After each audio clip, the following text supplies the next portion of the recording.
भएको हुनाले त्यतातर्फ पनि हामी थप लक्षित गर्नुपर्छ कि भन्ने मलाई लाग्यो। जस्तै अभिमुखीकरण किन गर्नुपर्ने हो, खास गरी भ्रम के छ, हाम्रो पार्टीमाथि लगाइएका भ्रम के छ र वास्तविकता के हो, यतातर्फ पनि हामीले ध्यान दिनुपर्छ जस्तो लाग्छ। अहिले हामीले धेरैवटा सामाजिक सञ्जालमा, खास गरी फेसबुक, यो टिकटक यस्ता खालका उसमा चाहिँ केही भ्रमहरू दिइरहेका छन् र त्यस्ता भ्रमहरू चाहिँ हामीले चेत्न सकेनौँ भने र हामीले अरू जनताका बिचमा जाँदाखेरि हामी ती विषयहरूमा क्लियर हुन सकेनौँ भने अरू कन्भिन्स गर्न नसक्ने अवस्था पनि आउन सक्छ।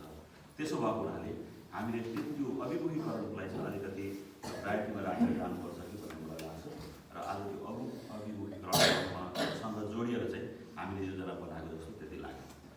हामीले यो हातका 5वटा अङ्ग छन्, यो 5वटा अङ्गलाई छुट्टा छुट्टै हामीले प्रयोग गऱ्यौँ भने यसको स्ट्रेन्थ, यसको शक्ति चाहिँ कम हुन्छ।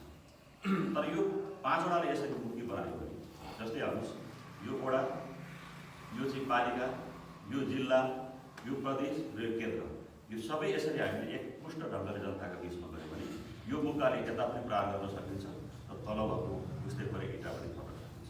त्यस कारणले हामीले संयुक्त यो अभियान सुरु गरेका छौँ।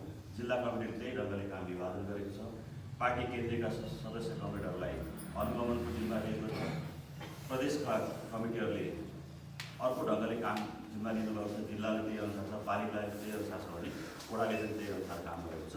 हामीले यो मुद्दा बनाएर गइयो भने कुनै पनि खालका शक्तिहरूले हामीलाई परास्त गर्न सक्दैन र यो कुरा कमिटीको समक्ष राख्न चाहन्छु। यो बैठकमा बिहानै अलिक हतारपूर्वक गरिएको बैठक छ, यो नियमित बैठक हो, कमिटीले कामको समीक्षा बैठक गर्नु भएको छ। कमिटीका थुप्रै जिज्ञासाहरू हुन सक्छन्, ती जिज्ञासाहरू पुरा गर्ने गरी हामीले अलिकति व्यापक समय लिएर